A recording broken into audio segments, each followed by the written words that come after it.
Hello there. Uh, I scheduled this Facebook Live and then I completely forgot how to uh, get online. I don't know what happened. I haven't done a Facebook Live for a while, so I guess I thought I could do it via my computer and then. Anyway, if you're waiting for me, I apologize. I think I'm only a minute late.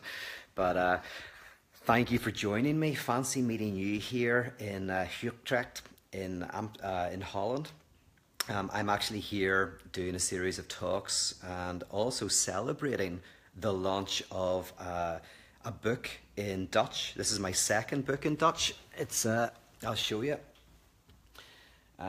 It is The Idolatry of God, although in Dutch it says Addicted to God.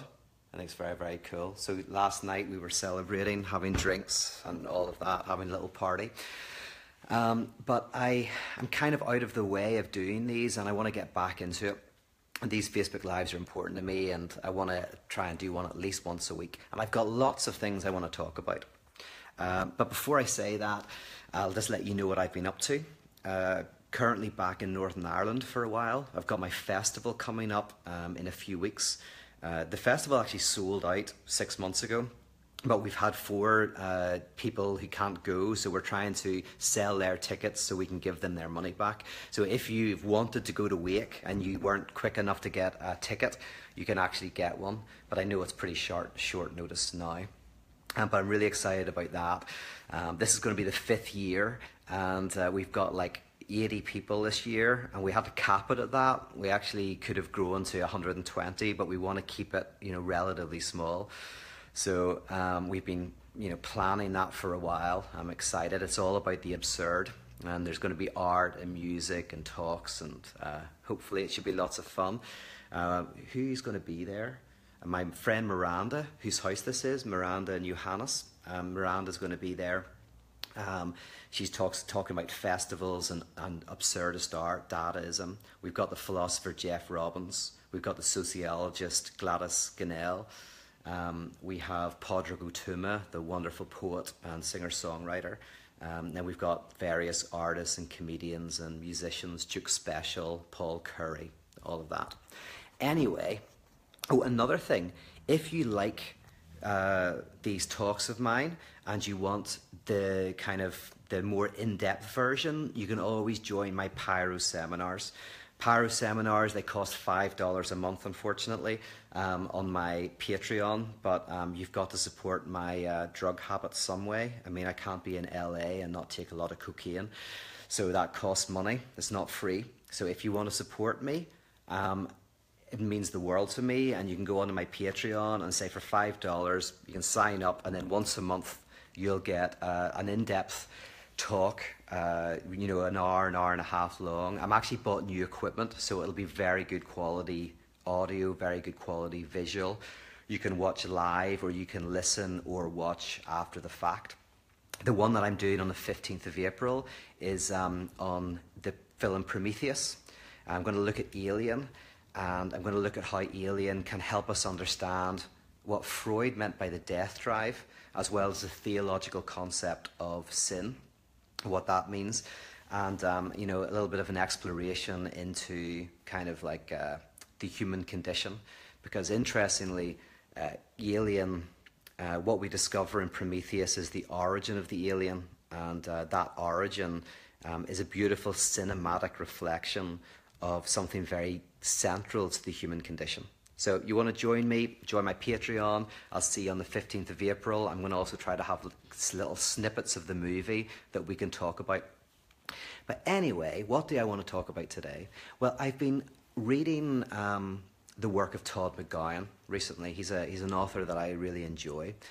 And he had some really interesting insights into our political system.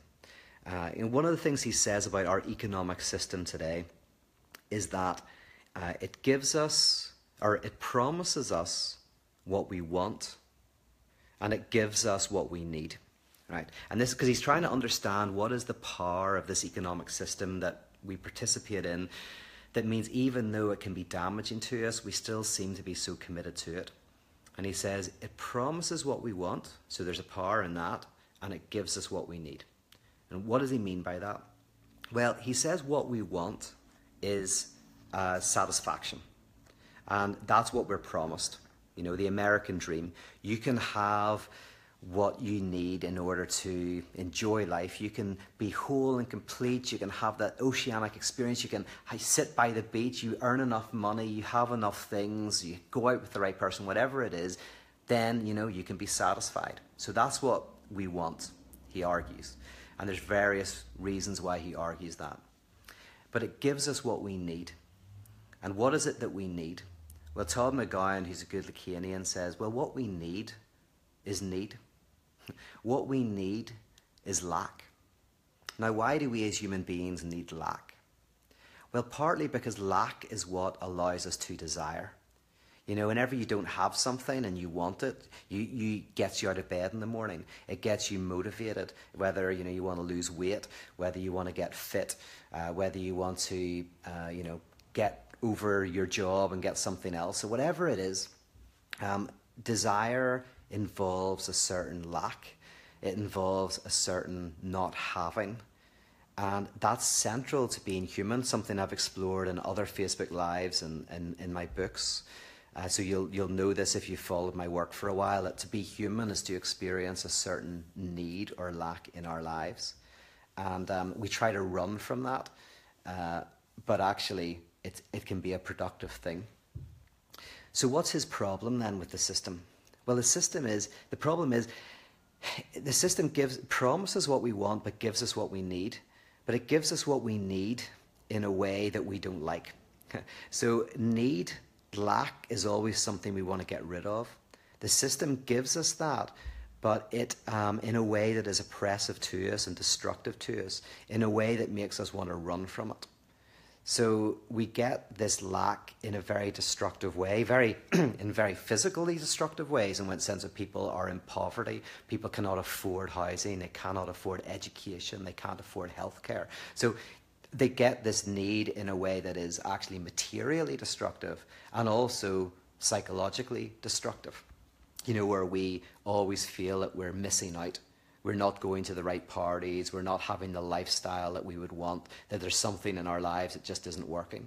So there are material and psychological, you know, trauma connected to this need. So the alternative, you could say that the alternative is, how could you have a system that gives you what you need in a way that you want it, in a way that is satisfying? Which means, how is it possible to create a system where we embrace our lack? We find it actually something that is motivating, that's something that we can turn into a fuel for further transformation, that we can sublimate, you know, into something beautiful. So in some respects, we get what we need, which is lack, but in a way that we want, which is in a way that satisfies us. Weirdly, we're satisfied in our dissatisfaction. We enjoy our dissatisfaction. Now, previously, I've talked about this in relation to Camus and the rebel. The rebel is the person who turns their dissatisfaction into a form of satisfaction. They enjoy the very act of rebellion. They enjoy their engagement with the world. They enjoy their movement and transformation and fighting for the good, without any sense that that fight will sometimes end. Because in a sense, what they love is the struggle itself. Just like whenever you enjoy sports, you're not enjoying the fact that your team wins. Of course you enjoy when your team wins, but it's also about being with them when they lose. It never ends. Sports teams live forever. They just keep going. And if nobody ever wins football, like nobody ever wins the actual game football. Football just keeps on going. But you enjoy the highs and the lows and being with your team throughout the struggle and seeing your team get slowly better, etc., etc. So in the same way, this is how I think about church and religion. That I think religious Christianity promises us what we want and gives us what we need. It promises satisfaction, wholeness, and completeness in this life or in the next life, right? That you can be whole and complete. but it gives us what we need, which is need. In other words, you end up not getting that. And that actually then, you start striving for the satisfaction and whatever. But the problem is it gives you what you need in a way that you don't want. Right? It gives you that sense of lack and not having in a way that is oppressive to you, in a way that is struggling. So you do more extreme forms of spiritual practice. You give away all your money. You burn your record collection. You fast. You read the Bible standing on one leg while rubbing your tummy and patting your head. Whatever it is that they say to get that satisfaction that always seems so elusive. But what I'm interested in and what I've been exploring with some individuals is how do we create a liturgical structure that gives you what you need in a way that you want, which means that the liturgical structure gives you doubt, complexity, ambiguity, mystery. It gives you unknowing in a way that is enjoyable, in a way that is satisfying and fun, and something that sparks action, something that sparks transformation, but you're not always looking for the satisfaction. You actually enjoy living in the unknowing itself. And that's what parotheology is about in its technology, in its liturgical dimension. It's about helping us find what we need in a way that we want, finding a certain satisfaction and enjoyment in the space of the radical unknowing, turning that into something that is positive and good. So yeah, there you go. There's just some reflections on the idea of want and need. Is there anything else I want to say on that? You feel free to ask questions. I realize that the timing of this means that many of the people who watch me usually are in bed sleeping or should be in bed sleeping. So I don't know how to see if we've got comments or questions. Oh yeah, we've got lots of things being said. Hello.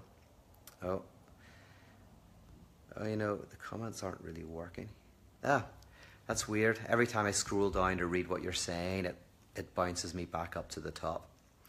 All right, well, I'm heading back home, and then I'm going to, do a few more of these. As I say, I might actually... I'm not going to bother uploading this onto my YouTube channel because I don't think it's that good. In fact, I might redo this because...